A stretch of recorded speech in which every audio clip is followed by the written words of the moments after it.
किसी जंगल में एक कौवा रहता था। वो हमेशा खुश रहता था क्योंकि उसकी ज़्यादा इच्छाएं नहीं थी। वह अपनी ज़िंदगी से संतुष्ट था। लेकिन एक बार उसने जंगल में किसी हंस को देख लिया और उसे देखते ही कौवा सोचने लगा, ऐसा प्राणी तो मैंने पहले कभी नहीं देखा। इतना साफ और सफ़ेद, यह तो इस जंगल में औरों से बहुत सफ़ेद और सुंदर है, इसलिए यह तो बहुत खुश रहता होगा। कौवा हंस के पास गया और पूछा, भाई तुम इतने सुंदर हो, इसीलिए तुम बहुत खुश होगी। उस पर हंस ने जवाब दिया, हाँ, मैं पहले बहुत खुश रहा करता था जब तक मैंने तोते को नहीं देखा था। उसे देखने के बाद से लगता है कि तोता धरती का सबसे सुंदर प्राणी है। हम दोनों के शरीर का तो एक ही रंग है, लेकिन तोते के शरीर पर दो दो रंग है। उसके गले में लाल रंग का घेरा और वो सुर्ख हरे रंग का था। सच में वो खूबसूरत था। अब कौवे ने सोचा कि हंस तो तोते को सबसे सुंदर बता रहा है, तो फिर उसे देखना होगा।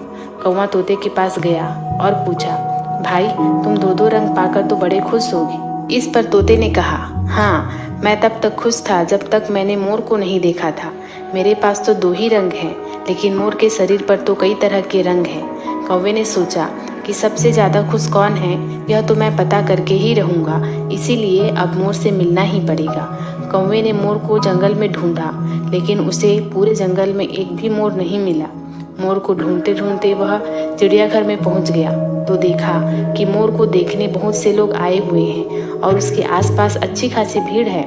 सब लोगों के जाने के बाद कौवे ने मोर से पूछा, भाई तुम दुनिया के सबसे सुंदर और रंग बिरंगे जीव हो, तुम्हारे साथ लोग फोटो खिंचवा रहे थे, तुम्हें तो बहुत अच्छा लगता होगा और तुम तो दुनिया के सबसे खुश जीव हो। इस पर मोर ने दुखी होते हुए कहा, अगर सुंदर हूँ तो भी क्या फर्क पड़ता है, मुझे लोग इस चिड़ियाघर में कैद करके रखते हैं, लेकिन तुम्हें तो कोई चिड़ियाघर में कैद करके नहीं रखता और तुम जहाँ चाहो अपनी मर्जी से घूम फिर सकते हो। इसीलिए दुनिया के सबसे संतुष्ट और खुश जीव तो तुम्हें होना चाहिए, क्योंकि तुम आज़ाद रहते हो। कौवा हैरान रह गया क्योंकि उसके जीवन की अहमियत कोई दूसरा बता गया।